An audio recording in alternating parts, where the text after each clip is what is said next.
जब भगवान बुद्ध कहते हैं कि सच्चा सुख बाहर नहीं भीतर है, तो उनका इशारा इसी बात की ओर होता है कि इंसान जब तक दूसरों की उम्मीदों के अनुसार जीता है, तब तक वो अपने ही जीवन का कैदी बना रहता है। क्योंकि माता पिता, समाज, रिश्ते और दुनिया हर समय हमसे कुछ न कुछ बनने की अपेक्षा करते रहते हैं।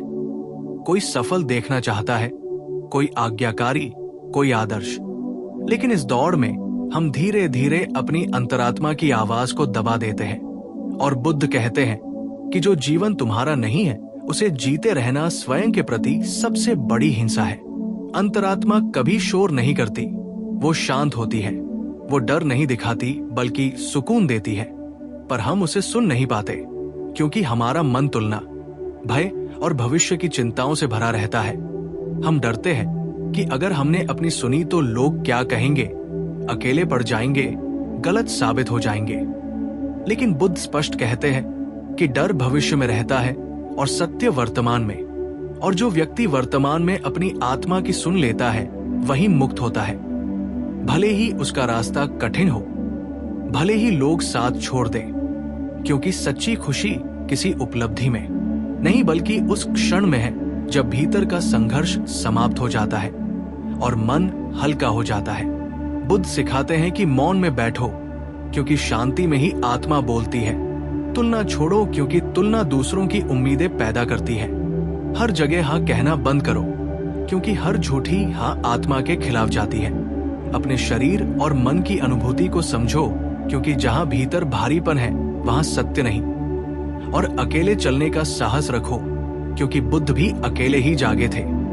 अंततः जीवन तुम्हें दो रास्ते देगा, एक वो जो दुनिया को सुविधाजनक लगे और दूसरा वो जो तुम्हें मुक्त करे। और सच्ची खुशी उसी दिन शुरू होती है जिस दिन तुम समाज की आवाज से ऊपर अपनी अंतरात्मा की आवाज चुन लेते हो। क्योंकि जहां तुम्हें खुद से समझौता न करना पड़े वही बुद्ध के अनुसार वास्तविक आनंद है। और जब तुम अपनी अंतरात्मा की आवाज चुन लेते हो तो जीवन में एक गहरा परिवर्तन शुरू होता है, क्योंकि अब तुम्हारी चाल दूसरों की ताल पर नहीं बल्कि भीतर की समझ पर चलती है। बुद्ध कहते हैं कि जो व्यक्ति स्वयं का साक्षी बन जाता है वो संसार में रहते हुए भी संसार का दास नहीं रहता। अब तुम काम करते हो पर बंधते नहीं, रिश्ते निभाते हो पर खोते नहीं, प्रशंसा मिले तो अहंकार नहीं आता और आलोचना मिले तो आत्मा हिलती नहीं। क्योंकि तुम जान जाते हो कि तुम्हारी कीमत किसी की स्वीकृति से तय नहीं होती बल्कि उस ईमानदारी से तय होती है जिससे तुम अपने सत्य के साथ जीते हो। इस अवस्था में अकेलापन भी शत्रु नहीं रहता बल्कि मित्र बन जाता है, क्योंकि अकेलेपन में ही तुम स्वयं से मिलते हो। और बुद्ध कहते हैं कि जिसने स्वयं का साथ सीख लिया उसे भीड़ की जरूरत नहीं रहती। अब तुम तुलना नहीं करते, इसलिए ईर्ष्या समाप्त हो जाती है। अब तुम भविष्य से डरते नहीं, इसलिए चिंता मिटने लगती है। और धीरे धीरे भीतर एक ऐसी स्थिरता जन्म लेती है जिसे कोई परिस्थिति हिला नहीं पाती। फिर एक दिन तुम ये भी समझ लेते हो कि दूसरों की उम्मीदें बुरी नहीं थी, वे बस उनकी सीमाएं थी। और जब तुम करुणा के साथ उन्हें देख पाते हो तो क्रोध भी समाप्त हो जाता है। बुद्ध कहते हैं कि जागा हुआ व्यक्ति न विरोध करता है न समर्पण, वो बस सजग होकर चुनता है। और यही सजगता सच्ची स्वतंत्रता है। अब तुम अपने निर्णयों की जिम्मेदारी लेना सीखते हो, भाग्य या लोगों को दोष नहीं देते, क्योंकि अंतरात्मा की राह पर चलने वाला जानता है कि हर परिणाम उसकी अपनी चेतना से निकला है। इस बोध के साथ जीवन एक बोझ नहीं बल्कि एक उत्सव बन जाता है, जहां हर सांस ध्यान है और हर क्षण सीख। और अंत में बुद्ध का यही संदेश रह जाता है कि स्वयं बनो, पूरी तरह बनो, क्योंकि जिस दिन तुम अपने ही जीवन के साथ ईमानदार हो जाते हो उसी दिन दुख का चक्र टूटता है और सच्ची खुशी बिना मांगे तुम्हारे भीतर उतर आती है। और जैसे जैसे ये समझ गहरी होती जाती है तुम्हें ये भी दिखने लगता है कि जीवन को साबित करने की कोई जरूरत नहीं है, क्योंकि बुद्ध कहते हैं कि फूल कभी किसी को ये सिद्ध नहीं करता कि वो सुंदर है, वो बस खिलता है। उसी तरह जब तुम अपनी अंतरात्मा के अनुसार जीने लगते हो तो तुम्हारा होना ही तुम्हारा उत्तर बन जाता है। अब तुम दूसरों को खुश करने के लिए मुस्कुराते नहीं बल्कि भीतर से खिलते हो। अब तुम्हारे निर्णय डर से नहीं बल्कि स्पष्टता से आते हैं, और ये स्पष्टता तुम्हें धीरे धीरे निर्भीक बना देती है।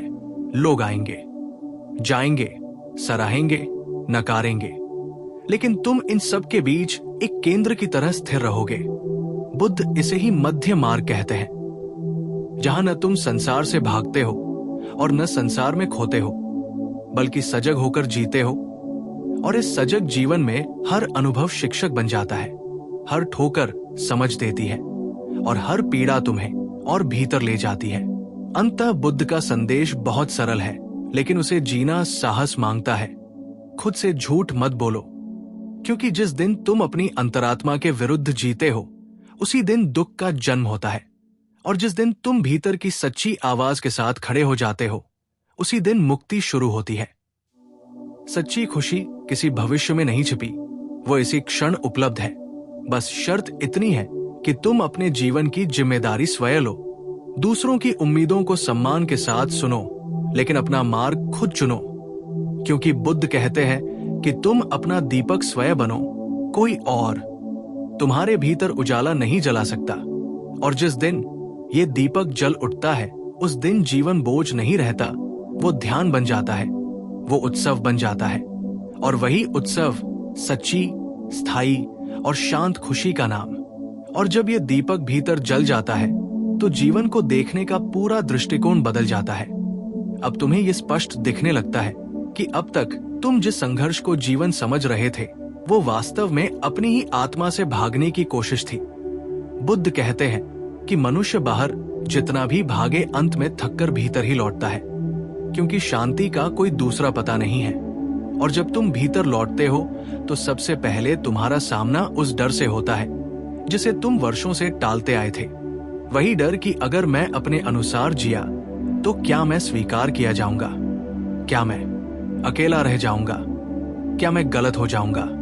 और बुद्ध कहते हैं कि इस डर को दबाना मत, इसे देखो, क्योंकि जिसे तुम सजगता से देख लेते हो, वो तुम्हें बांध नहीं सकता।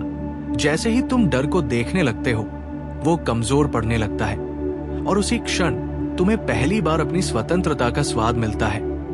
ये स्वतंत्रता शोर नहीं करती, ये किसी को साबित नहीं होती, ये भीतर एक गहरे सुकून की तरह उतरती है। और तब तुम्हें ये भी समझ आने लगता है कि जीवन कोई दौड़ नहीं बल्कि एक यात्रा है, जहां हर किसी का रास्ता अलग है। इसलिए तुलना निरर्थक है, क्योंकि बुद्ध कहते हैं कि गुलाब से ये पूछना कि वो कमल क्यों नहीं है, और कमल से ये पूछना कि वो गुलाब क्यों नहीं है, दोनों ही मूर्खता है।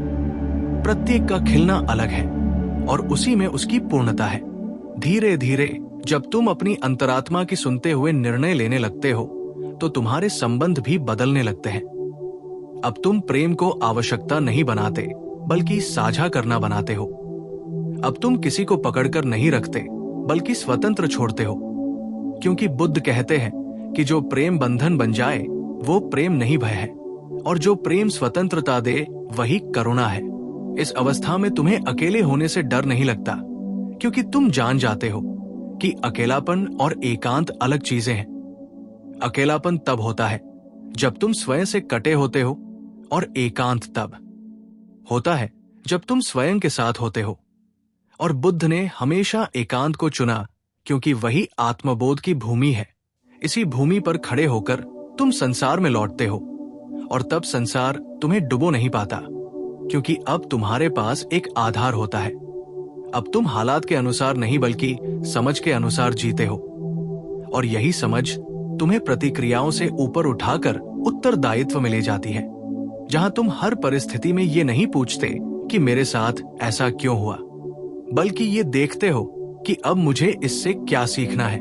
जैसे जैसे ये सीख गहरी होती जाती है, तुम्हें ये भी अनुभव होने लगता है कि खुशी पाने की चीज नहीं है, बल्कि खोने की प्रक्रिया है। अहंकार को खोना, अपेक्षाओं को खोना, दूसरों की स्वीकृति की भूख को खोना।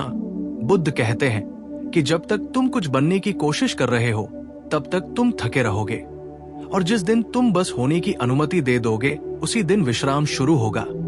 ये विश्राम आलस्य नहीं है, बल्कि गहरी सजगता है, जहां तुम हर क्षण को पूरी तरह जीते हो, न अतीत में उलझते हो, न भविष्य में भटकते हो, और इसी पूर्णता में आनंद प्रकट होता है। ऐसा आनंद जो कारणों पर निर्भर नहीं होता, जिसे कोई छीन नहीं सकता, जिसे कोई परिस्थिति कम नहीं कर सकती, क्योंकि वह तुम्हारी चेतना की अवस्था बन चुका होता है। और बुद्ध इसी को निर्वाण की ओर पहला कदम कहते हैं। दुख का अंत नहीं, बल्कि दुख की जड़ को देख लेना।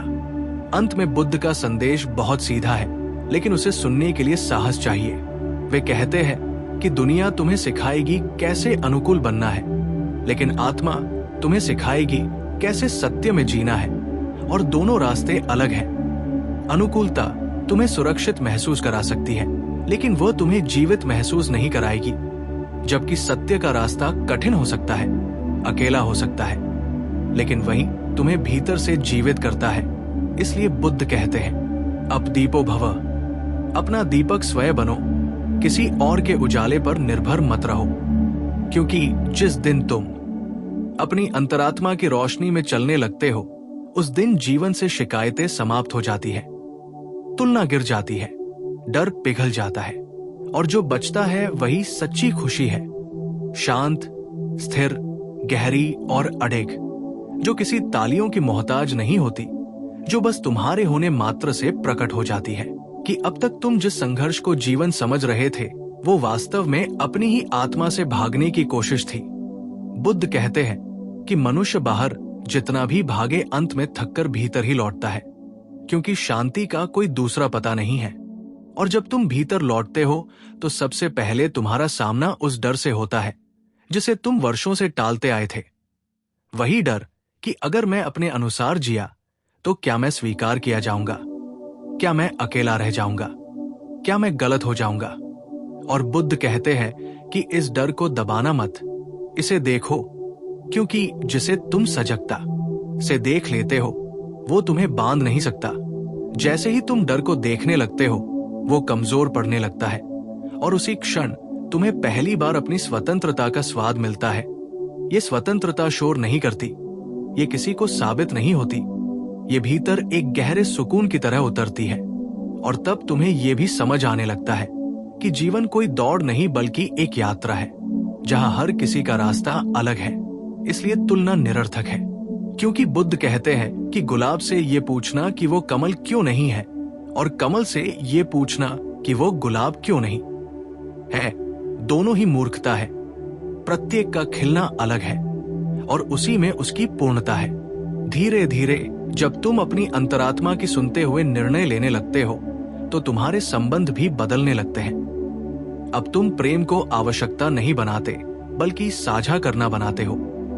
अब तुम किसी को पकड़कर नहीं रखते, बल्कि स्वतंत्र छोड़ते हो, क्योंकि बुद्ध कहते हैं कि जो प्रेम बंधन बन जाए, वो प्रेम नहीं भय है, और जो प्रेम स्वतंत्रता दे, वही करुणा है।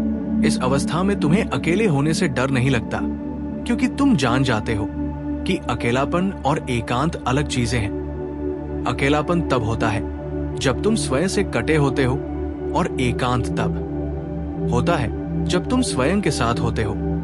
और बुद्ध ने हमेशा एकांत को चुना, क्योंकि वही आत्मबोध की भूमि है।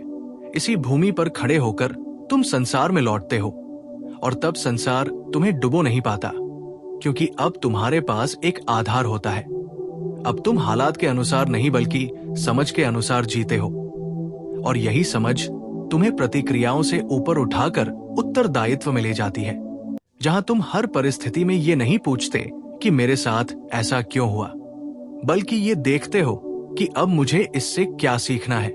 जैसे जैसे ये सीख गहरी होती जाती है, तुम्हें ये भी अनुभव होने लगता है कि खुशी पाने की चीज नहीं है, बल्कि खोने की प्रक्रिया है। अहंकार को खोना, अपेक्षाओं को खोना, दूसरों की स्वीकृति की भूख को खोना। बुद्ध कहते हैं कि जब तक तुम कुछ बनने की कोशिश कर रहे हो, तब तक तुम थके रहोगे, और जिस दिन तुम बस होने की अनुमति दे दोगे, उसी दिन विश्राम शुरू होगा। ये विश्राम आलस्य नहीं है, बल्कि गहरी सजगता है, जहां तुम हर क्षण को पूरी तरह जीते हो, न अतीत में उलझते हो, न भविष्य में भटकते हो, और इसी पूर्णता में आनंद प्रकट होता है।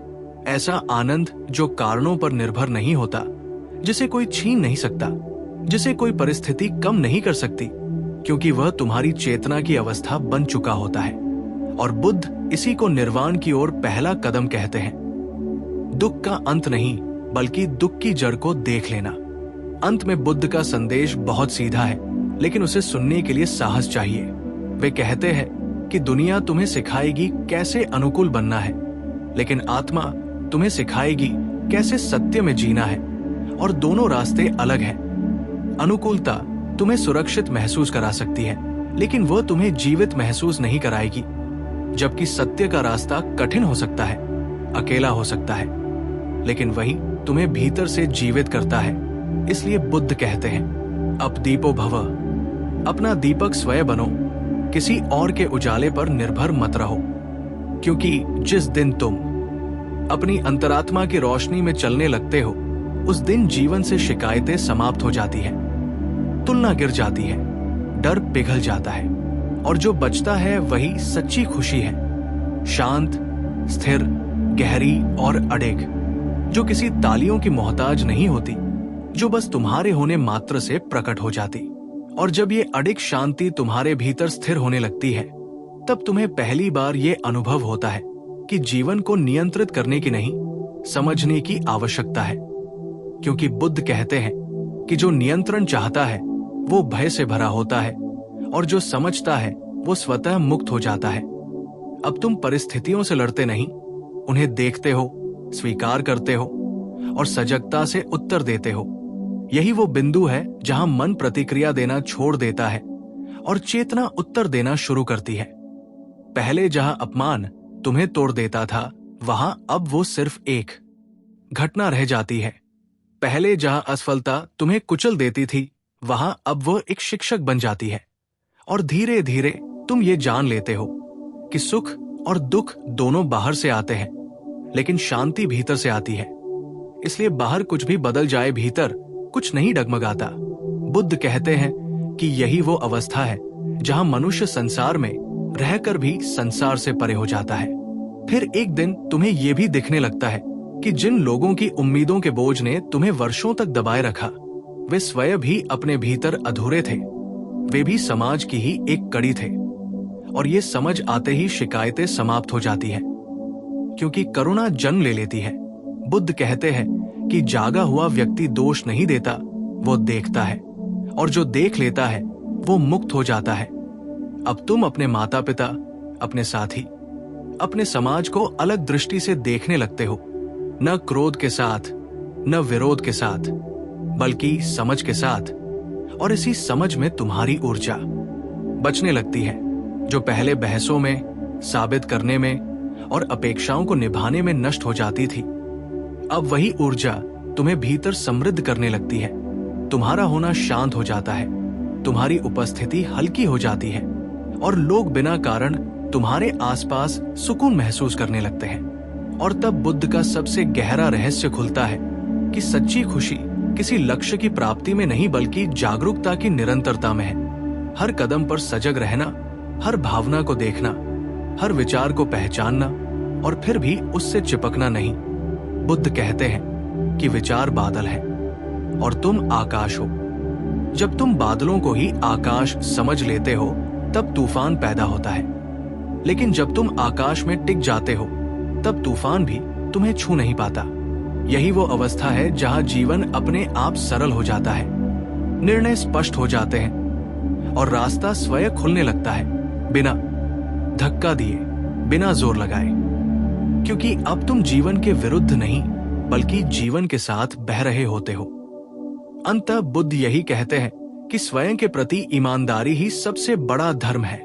अगर तुम्हारी अंतरात्मा शांत है, तो समझो तुम सही दिशा में हो, भले ही पूरी दुनिया विपरीत खड़ी हो। और अगर भीतर अशांति है, तो समझो कुछ गलत है, भले ही पूरी दुनिया तुम्हारी प्रशंसा कर रही हो। इसलिए जीवन में बार बार बाहर मत देखो, भीतर लौटो, क्योंकि जो भीतर मिल गया वही बाहर भी सही दिखाई देने लगता है। और जिस दिन तुमने ये कला सीख ली, दूसरों की उम्मीदों को सुनकर भी अपनी अंतरात्मा को चुनना, उसी दिन बुद्ध के अनुसार तुम्हारा जन्म सार्थक हो जाता है।